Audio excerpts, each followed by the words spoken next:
Welcome to Washington Today on C-SPAN Radio for Tuesday, January 30th, 2024. The House Homeland Security Committee debates articles of impeachment against the Homeland Security Secretary Alejandro Mayorkas over his handling of immigration and border security. The articles allege that he willfully and systemically refused to comply with the law and breached the public trust. House Speaker Mike Johnson says House Republicans will oppose a bipartisan border security agreement in the Senate that could be linked to aid to Ukraine because it would let too many unauthorized migrants into the U.S. before a trigger to close the border. Speaker Johnson also denies that House Republicans are blocking the border security deal to help the campaign of Republican presidential candidate Donald Trump. Congresswoman Cori Bush, Democrat from Missouri, confirms that she is being investigated by the Justice Department, Federal Election Commission, and House Ethics Committee into alleged misuse of campaign funds for personal security.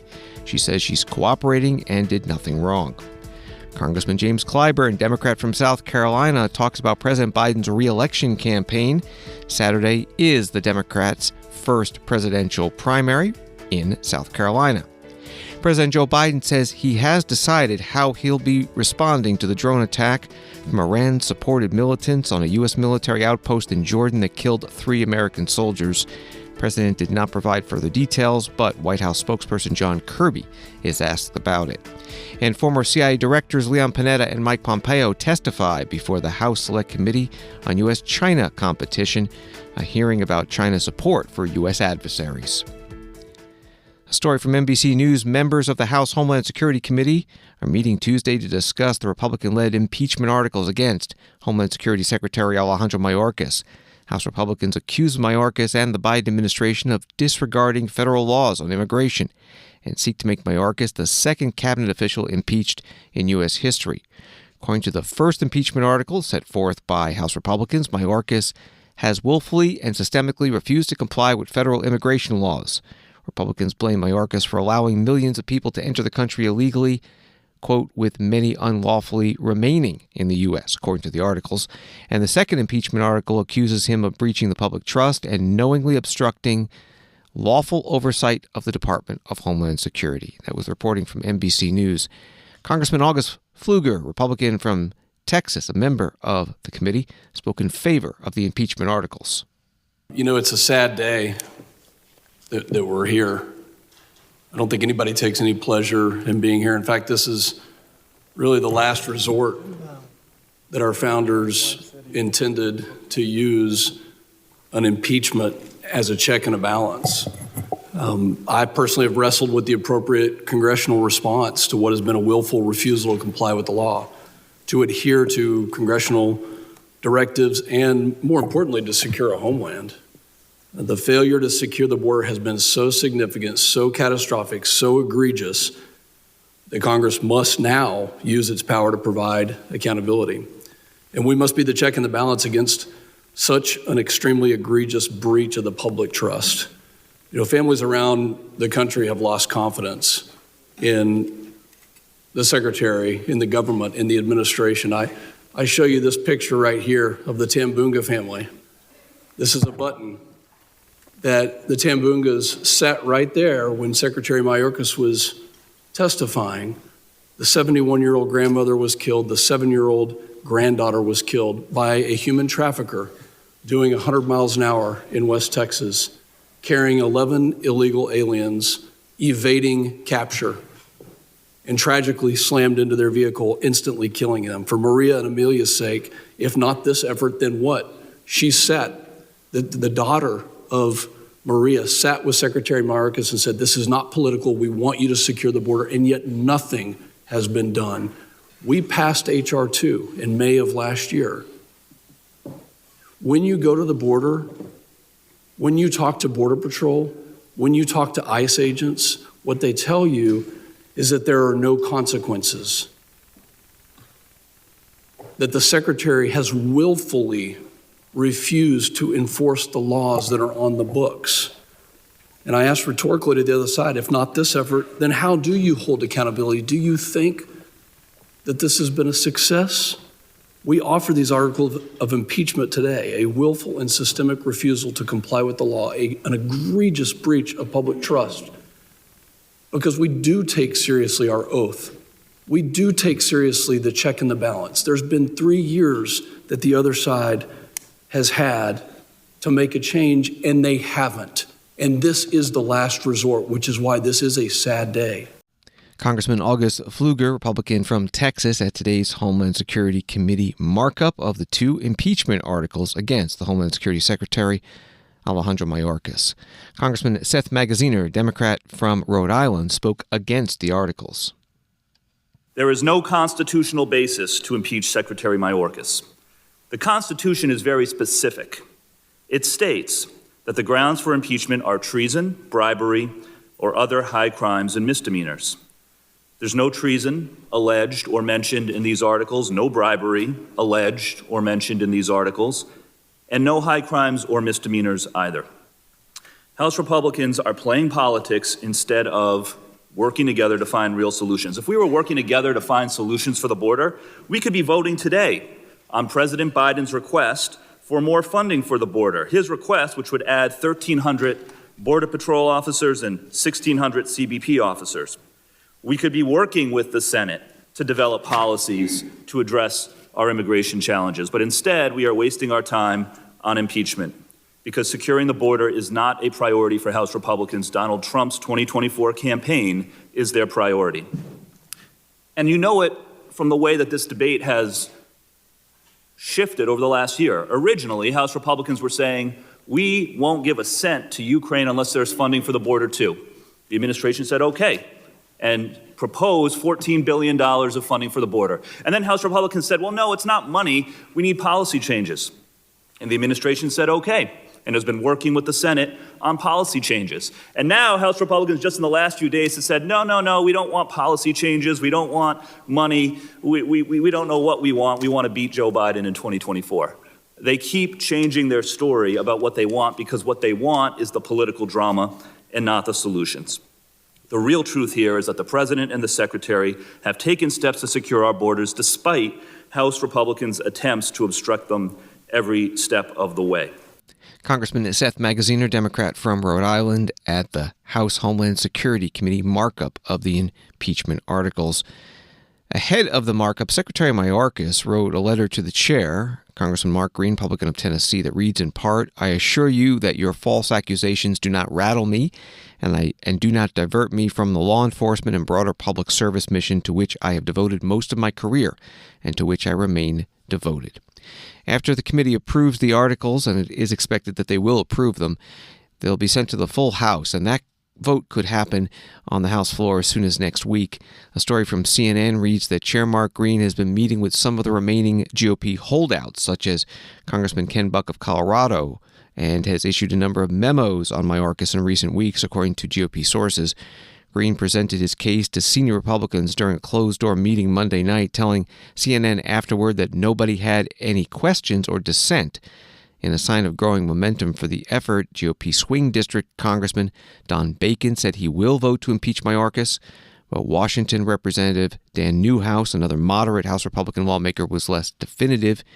Newhouse said, I want to hear all the arguments for it. I understand there is quite a groundswell of support for it, and I want to just understand it totally. That was reporting from CNN. Impeachment in the House will require a simple majority vote, but then the trial and conviction and removal from office in the Senate requires a 2/3 vote under the Constitution. House Speaker Mike Johnson, Republican of Louisiana, says if what he is hearing about a bipartisan border security agreement in the Senate is true, the text has not yet been released, that it would be dead on arrival in the House. Speaker Johnson said one item that he and other House Republicans object to is the number of unauthorized migrants allowed to cross in a day before the border is shut down. He spoke at a news conference. Well, the president, this is laughable. The president is trying to flip the script. He wants to try to blame House Republicans in some way for the national security and humanitarian catastrophes that he caused. I can't make a full judgment on the National Security Supplemental, as the full details have not yet been released. But based on the news reports of this agreement that have been leaked, that Secretary Mayorkas, by the way, helped negotiate, it seems the new authority to shut down the border would kick in only after as many as 5,000 illegal crossings happen each day. Why? Why would we do that? Illegal immigration is illegal. It is against the law. Why would you tolerate 5,000 a day before you sought to suddenly enforce the law? That would be surrender. The goal should be 0 illegal crossings a day, not 5,000. And all the president's authority should be utilized at 0. House Speaker Mike Johnson at a news conference, he referred to the National Security Supplemental. That is a supplemental spending request that came from President Biden that had over $100 billion for aid to Ukraine, Israel, and Taiwan, and some money for the U.S. southern border, and now the negotiations in the Senate producing some policy changes that could be added to that bill dealing with border security. An ABC News article reads, some sources familiar with the negotiations refute that the bill would allow thousands of migrants into the country each day. The number that triggers the border to shut, one source familiar with the bill said, is based on capacity. When there's no longer capacity within the country to detain migrants, the authority to shut the border down would be triggered. The authority remains in place until crossings reduced to 75% of the trigger number. That was from ABC News. Speaker Johnson was also asked today about the position of Donald Trump, former president and 2024 Republican presidential candidate, who has called the emerging bipartisan Senate border security bill horrific and a disaster. The former president has made it clear that he doesn't want you guys to move forward on this, and judging by his comments, he clearly wants to campaign on this issue. Have you spoken to him about the Senate proposal, and are you simply trying to kill this to help him on the campaign? No, Manu, that's absurd. We have a responsibility here to do our duty. Our duty is to do right by the American people, to protect the people. The first and most important job of the federal government is to protect its citizens. We're not doing that under President Biden. We have only a tiny, as you know, razor-thin, actually a one-vote majority right now in the House. Our majority is small. We only have it in one chamber, but we're trying to use every ounce of leverage that we have to make sure that this issue is addressed. I have talked to former President Trump about this issue at length, and he understands that. He understands that we have a responsibility to do here. The president, of course, President Trump, wants to secure the country. President Trump is the one that talked about border security before anyone else did. He ran on, as you remember, building the wall. Why? Because he saw this catastrophe coming. He knew that if we did not get control of it, we would be in this situation. And that's why President Trump took executive actions. He used his executive authority to get that system under control. President Biden came in reflexively and did exactly the opposite, and that is what has caused this crisis. It is well documented. I'm happy to share with you all, if you haven't seen it yet, our documentation of the 64 actions they've taken. At least half of those, more than half, could be immediately reversed with a stroke of a pen, and Joe Biden refuses to do it, and it is outrageous to us. House Speaker Mike Johnson, Republican from Louisiana, with other House Republican leaders, news conference today on Capitol Hill. The White House Deputy Press Secretary Olivia Dalton was asked by reporters about the Speaker's comments while they all flew on Air Force One. Speaker Johnson reiterated this morning that he is against the Senate deal, however it ultimately looks, is dead on arrival in the House. Does the White House still think it's worth pursuing a negotiated deal?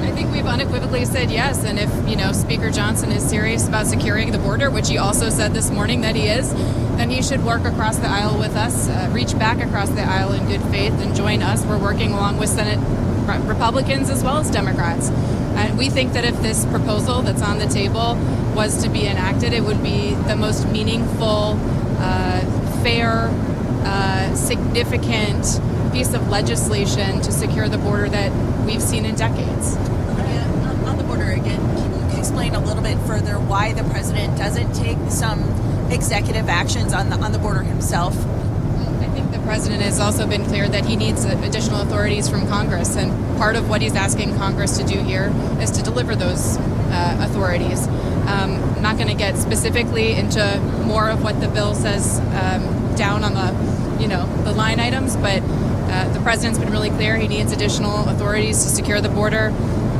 and that's exactly what he's asking Democrats and Republicans in Congress to work with him to deliver. Why not test his executive authority?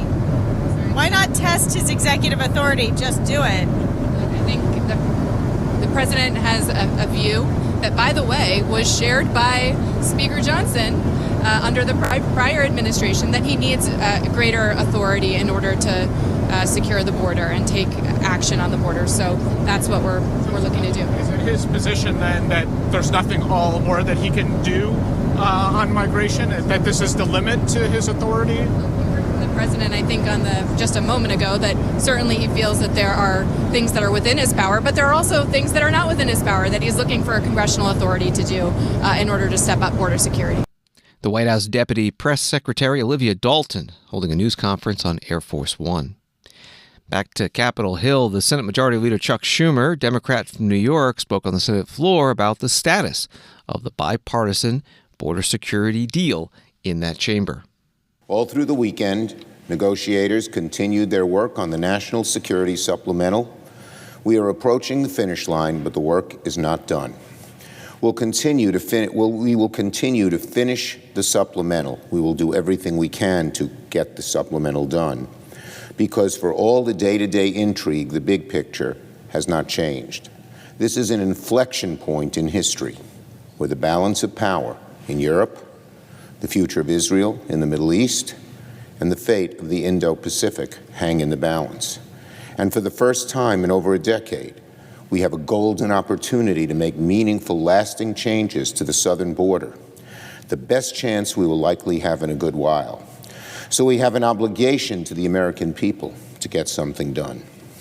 Now, Republicans in the House and Senate have insisted for years that Congress must make border security a top priority. The speeches, statements, op-eds, and tweets that Republicans have issued on border legislation could fill entire libraries. And we Democrats agree. We want to get something done on the border. We've negotiated with our Republican counterparts for months to get something done. Look, it's entirely unsurprising and truly disappointing at the same time that many on the hard right, including Donald Trump, are now trying to thwart this bipartisan effort for the sake of electoral politics. But here in the Senate, both sides have an obligation to tune the partisan noise out and to continue working. Bipartisanship is the only way that action on the border is going to happen. That aid to Ukraine will be secured, that help to Israel and the Indo-Pacific, and aid to innocent civilians in Gaza will happen.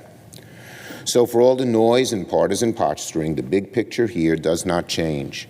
The Senate will continue working on the supplemental this week. We know this is hard, very hard, but Democrats and Republicans in this chamber have an obligation to tune out the outside noise and finish the work of protecting our national security. The Senate Majority Leader Chuck Schumer, Democrat from New York, on the Senate floor. This is Washington Today. Another NBC News article, Congresswoman Cori Bush, Democrat from Missouri, is being investigated by the Justice Department for her campaign spending on security services. She confirmed in a statement Tuesday. She said, "We are fully cooperating in this investigation, denying any wrongdoing." The article goes on, as a former Black Lives Matter organizer and high-profile progressive on Capitol Hill, Congresswoman Bush has faced what she calls relentless threats to my physical safety and life since her election in 2020. The Justice Department declined comment. DOJ had recently issued a grand jury subpoena to the House Sergeant-at-Arms for documents, a development that was made public on the House floor on Monday, but the focus of the federal probe was not revealed at that time. Again, reporting from NBC News. Later, Congresswoman Bush made a public statement on the steps of the U.S. Capitol building. I hold myself, my campaign, and my position to the highest levels of integrity. I also believe in transparency, which is why I can confirm that the Department of Justice is reviewing my campaign spending on security services.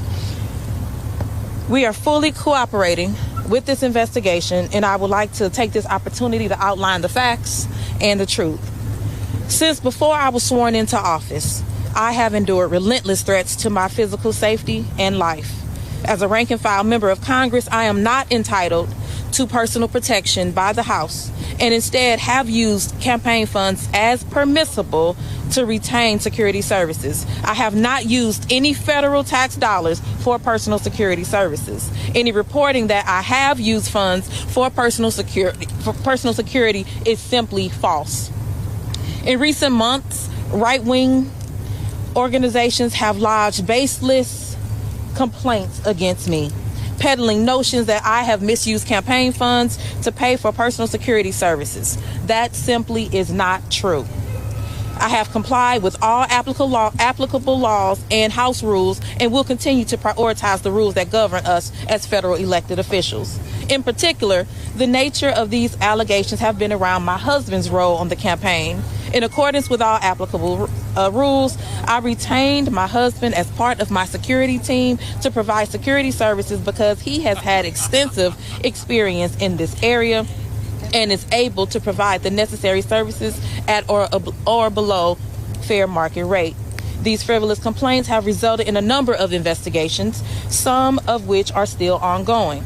The Federal Election Commission and the House Committee on Ethics are currently reviewing the matter, as is the Department of Justice. We are fully cooperating in all these pending investigations. In September of last year, 2023, after conducting a months-long investigation, the Office of Congressional Ethics found no wrongdoing and voted unanimously to dismiss the case. I look forward to this same outcome from all impending investigations. And I am under no illusion that these right-wing organizations will stop politicizing and pursuing efforts to attack me and the work that the people of St. Louis sent me to Congress to do, to lead boldly, to legislate change my constituents can feel, and to save lives. Congresswoman Cori Bush, Democrat from Missouri, making that statement on the steps of the U.S. Capitol building in Washington. She did not answer any reporters' questions. From CNN, this article, Congressman Jamal Bowman on Tuesday said he regretted authoring blog posts years ago that pushed unfounded conspiracy theories about the September 11, 2001 terrorist attacks.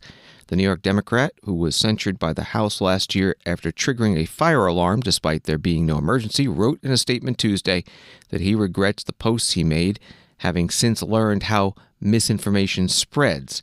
The blog posts had been deleted but were recently unearthed by the Daily Beast. Congressman Bowman wrote, well over a decade ago, as I was diving into a doctoral degree, I explored a wide range of books, films, and articles across a wide swath of the political spectrum and processed my thoughts in a personal blog that few people ever read. That was from CNN. This Saturday, February 2nd, is the first official Democratic Party presidential primary. It'll be in South Carolina. And one of the President Biden, Vice President Harris re-election campaign co-chairs is Congressman James Clyburn, Democrat from South Carolina. He was interviewed today by Michael Shearer, national political reporter of The Washington Post. Let me ask you about African-American voters, the core of President Biden's support in the Democratic Party and essential group for the upcoming election. There are polls there that have shown really sharp drop-offs. In some polls, Trump is polling 2-3 times what he got in 2016 and 2020 among black voters. President Biden's approval is down to 50% from the mid-80s a couple of years ago. Is that a communication problem as well, or is something else going on there? I think there's something else going on there. Look, I saw none of that in South Carolina last weekend. I saw none of that when I was in Texas a couple of weeks ago, when I was in Connecticut last week. I don't see any of that. So why is it showing up? I think a whole lot of that has to do with people responding to those who judge people by their style rather than their substance. You cannot give me one substantive reason why any black person in this country or in this world would vote for Donald Trump. Give me one substantive reason. And nobody's ever been able to do that for me. And I can tick off all the things, the positives that have been produced by this president that means so much to black people. The lowest black unemployment in 40 years. Closing the wealth gap for the first time in years. Creating all of these 14 million jobs. And you creating this stuff. And so many African Americans with real income, the growth in the economy over 3%, double what anybody thought it would be. How is that a negative for any black person or white person? All those are positive. So why aren't they giving this president credit? Because people focus on style. And one of the best examples I can give you, and a lot of misinformation. The president talked down in South Carolina on Saturday night about the former president refusing to visit Normandy, the cemeteries at Normandy, when he was in France, because it was raining. And then referring to those people buried there as losers and suckers. And then he turned to the mic and said, can you imagine that? He really said that. Can you imagine a sitting president? He didn't call him the sitting president today. He was talking about him being a sitting president at the time he made those comments. Yet the first headline I saw yesterday was saying, is this a sign of senility? Referring to Trump as the sitting president? Come on, that's the kind of foolishness people are getting out here. And I've already had people saying, believe in that stuff. You know, that's what we're up against here. I don't know why people think that you can't make an honest living by telling the truth and by representing things that really said, yeah, I don't quite understand that. Congressman James Clyburn, Democrat from South Carolina, part of the interview with Michael Shearer, national political reporter of the Washington Post, a Washington Post live event. And you can find the full video at our website at cspan.org. On Wall Street today, the Dow up 133, NASDAQ down 118, S&P down 2. From the Hill newspaper, moderate House Republicans sent a warning shot to Speaker Mike Johnson on Tuesday, coming close to blocking legislative action on the House floor in protest of the bipartisan bicameral tax deal, not including an increase in the state and local tax deduction, or SALT. Taking a page out of the playbook normally used by hardline conservatives, 4 moderate New York Republicans initially joined Democrats in voting against a procedural rule for 4 unrelated pieces of legislation. Enough opposition to sink the effort and shut down business on the floor. The vote sent leadership into a scramble, prompting Johnson and the House Majority Whip Tom Emmer to huddle with the 4 rabble-rousers and their allies. After almost 40 minutes, the 4 moderate New Yorkers switched their votes in support of the rule, allowing the procedural vote to squeak through on a 216 to 210 vote.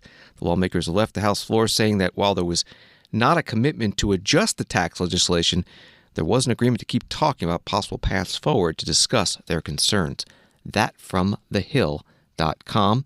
And that tax bill is, or was, scheduled to come up on the House floor this week under a procedure that allows no amendments but requires a 2/3 vote to pass.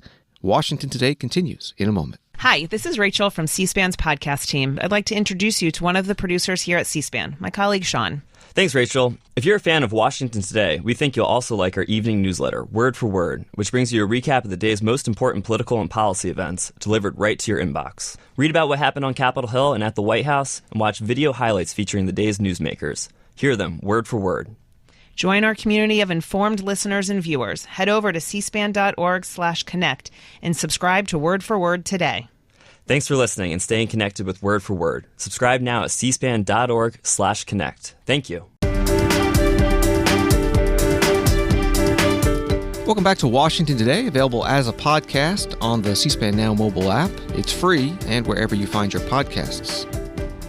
President Joe Biden told reporters Tuesday, reports CNN, he has made a decision about the U.S. response to the drone strike that killed 3 U.S. service members and injured dozens in Jordan.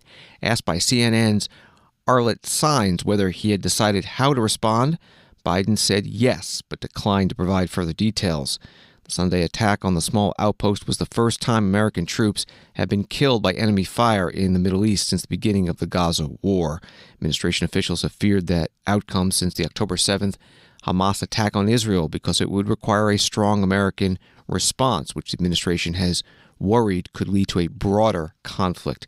That was all reporting from CNN. Here is that exchange on the White House South Lawn. It is a little noisy with the presidential helicopter in the background.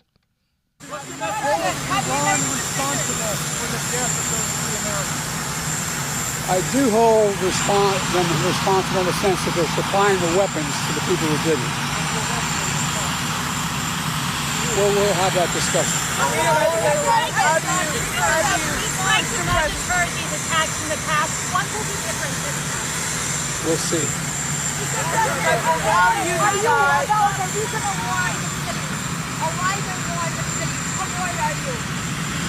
I don't think we need a wider war in the Middle East. That's not what I'm looking for. President Biden with reporters on the White House South Lawn. Again, the helicopter is in the background.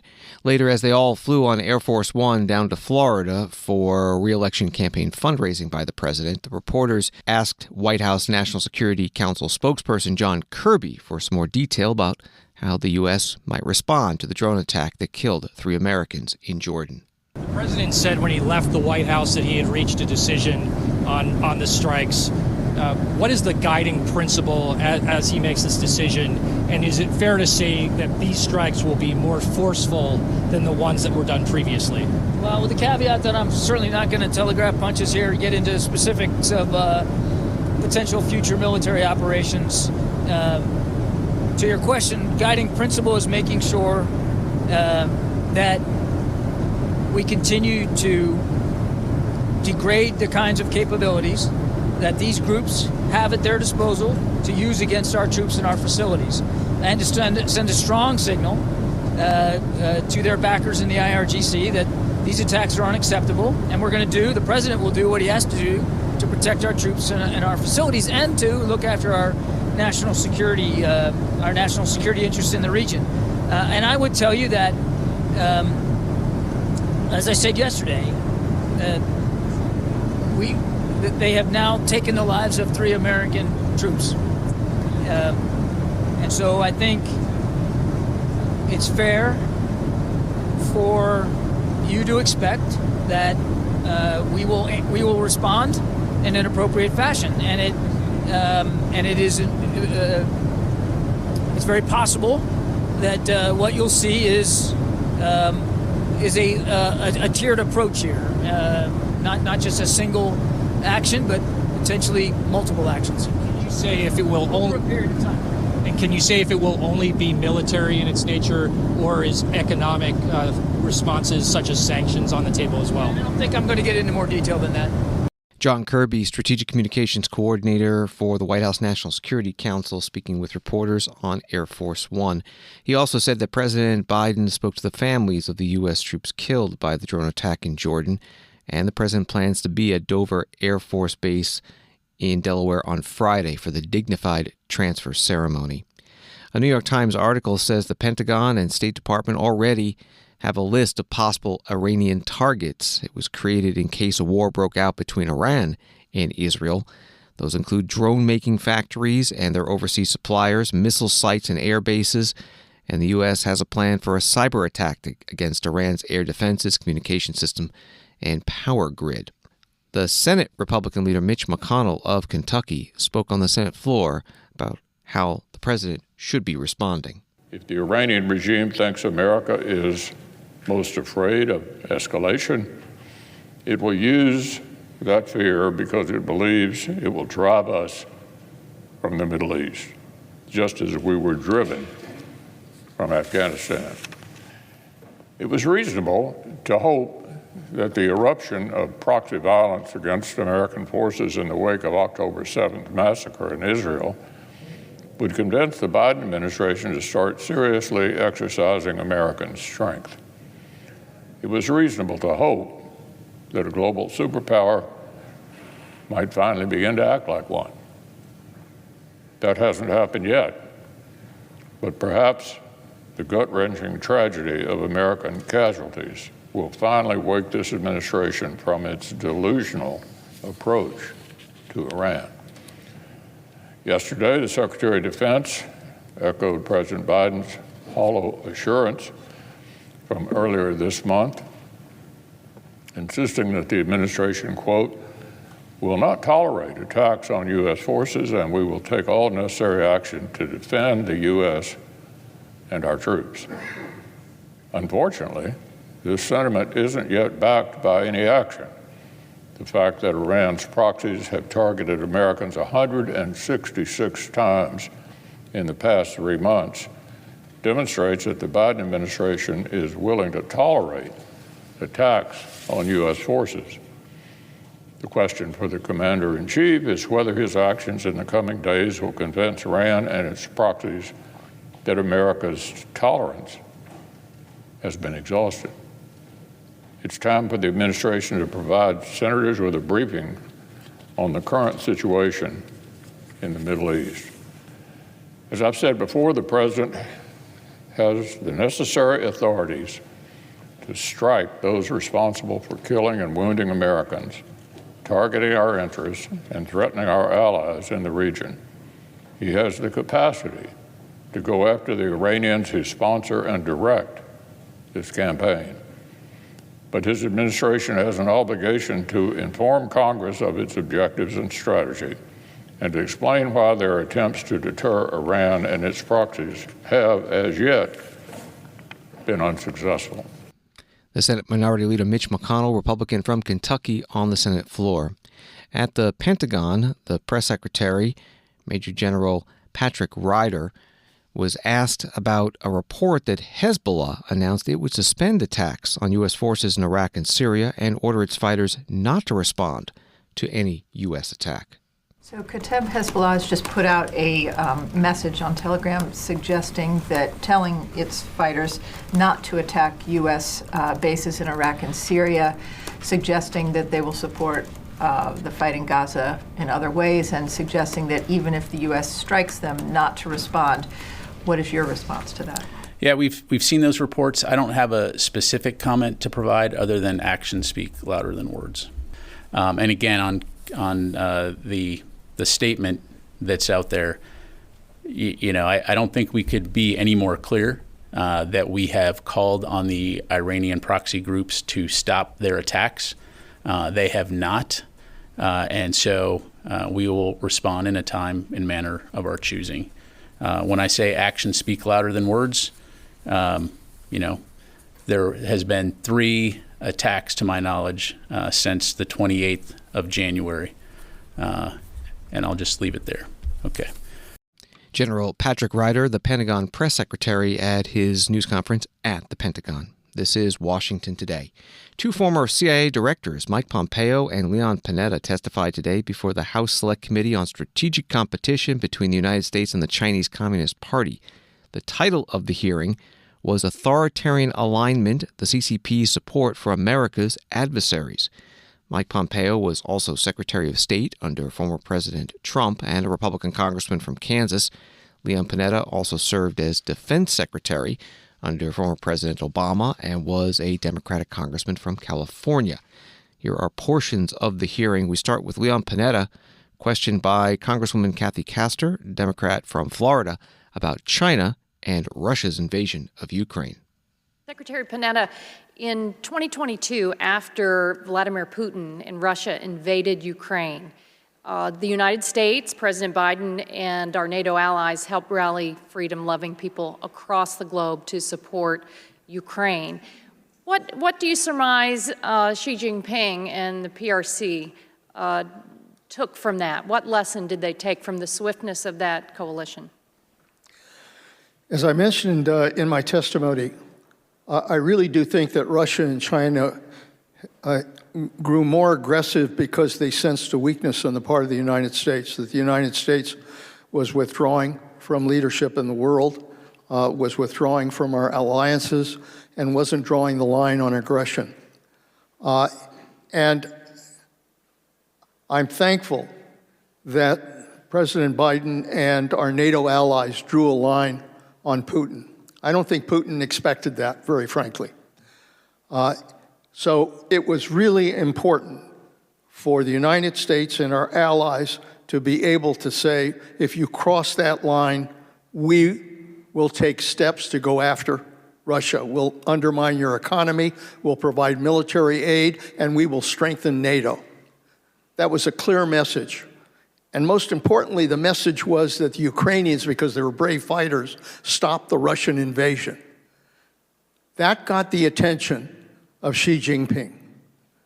And the fact that that invasion was stopped, the fact that the United States and our allies came together to help Ukraine has been a major signal, I think, to Xi to think twice about Taiwan. Leon Panetta, former Secretary of Defense and CIA Director, questioned by Congresswoman Kathy Castor, Democrat from Florida, at today's House hearing. Mike Pompeo, another witness, former Secretary of State and former CIA Director, got these questions from Congressman Jake Auchincloss, Democrat of Massachusetts. What kind of example are we setting when former administrations take the side of dictators? What kind of example are we setting when your former boss, the likely presidential nominee of your party, is promising to be a dictator? Mr. Pompeo, you write that, quote, regimes in Moscow, Tehran, Pyongyang, and Caracas all owe their continued existence to the Chinese Communist Party. You omit that prior to his invasion of Ukraine, you described Putin as, quote, very capable, end quote, and said you had, quote, enormous respect for him. Also missing from your remarks, these regimes have an ally in Donald Trump. Just this month, Donald Trump praised Kim Jong-un at a rally in New Hampshire, referring to him as, quote, a tough, smart guy. While in office, he considered meeting with Maduro and second-guessed his own administration's recognition of Guaido as Venezuela's legitimate president. He rejected his own intelligence agencies, including the CIA, which you were the director of at the time, on the world stage during his shameful Helsinki summit and denied the evidence that Moscow interfered in our elections. On one thing, though, we do agree. Our democracy is stronger when we invest in and celebrate our free society. We have the tools to outcompete autocracies at home and abroad, but it's not just, as you say, a strong military and a strong economy. It's also a strong democracy. Secretary Panetta, you make this clear in your remarks. Quote, the greatest threat to national security is if we fail to govern our democracy. I agree with you. But Mr. Pompeo, this cannot happen if we defy reality and rewrite history for political expediency. So now, on behalf of your call for respect for vital institutions, will you here attest, now under oath, that Joe Biden was duly elected in a free and fair election? Well, so much for bipartisanship of this committee. Well done, sir. You have destroyed that. Will you attest under oath that Joe Biden was duly elected in a free and fair election, out of respect for the vital institutions of our democracy, as you write? Yes, sir. I've spent my entire life, my time in service as a lieutenant and a captain in the United States Army, as a member of Congress. Will you attest that Joe Biden won a free and fair election as the duly elected president of the United States? Of course, President Biden is the duly elected president of the United States. But if you'll allow me to respond to your diatribe for a moment, sir, if you would permit that, that'd be most decent and bipartisan, institution respecting, if you would do that. In a free and fair election? May I just respond to the tirade that you engaged in? Will you answer the yes or no question? If you want to protect institutions, you would call witnesses and permit them to respond when you make assertions that are fundamentally unfounded and indecent, sir. With the witness unwilling to respond to the question, we're going to assert that his answer was no. Mr. Panetta, if a Republican were to win in November, would you recognize that individual as the duly elected president of the United States? Of course. Of course. Is the right answer, Mr. Pompeo. I yield back. I wish Secretary Clinton would. Secretary Clinton would be so clear about her election as well. We have a minute and 10 seconds that I'll give to Secretary Pompeo to answer the question. Just this. We did have a peaceful transition of power from the Trump administration to the Biden administration. I was present for that. I saw my State Department work diligently to deliver the information that Secretary Blinken desperately needed to get started on the right foot, and I have been proud to work alongside Secretary Blinken. Mr. Chairman, reclaiming my time, gentleman has yielded to me. I have given that time to Secretary Pompeo. I'd like to see a show of hands who here thinks it was peaceful on January 6, 2021. What are you doing?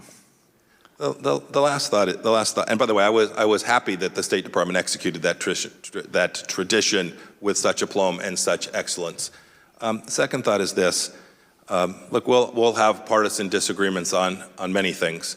I think it is a factual matter. You recounted a number of foreign policy. I think it's a factual matter that the world was in less conflict 3 years ago than it is today. Secretary Blinken just yesterday said that not since 1973 has the Middle East been so dangerous. I agree with him on that.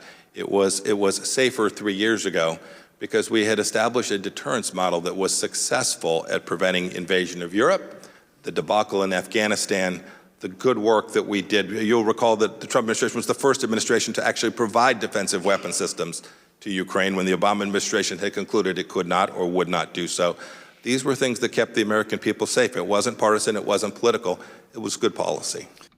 Mike Pompeo, former Secretary of State, questioned by Congressman Jake Auchincloss, Democrat from Massachusetts, at today's hearing of the House Select Committee on Strategic Competition between the United States and the Chinese Communist Party. You also heard from the committee chair, Republican Mike Gallagher of Wisconsin. Thanks for listening to Washington Today. Sign up for C-SPAN's evening newsletter word for word. It's free, and get the stories making headlines in Washington sent to your inbox every day. Subscribe at cspan.org/connect. Have a good night.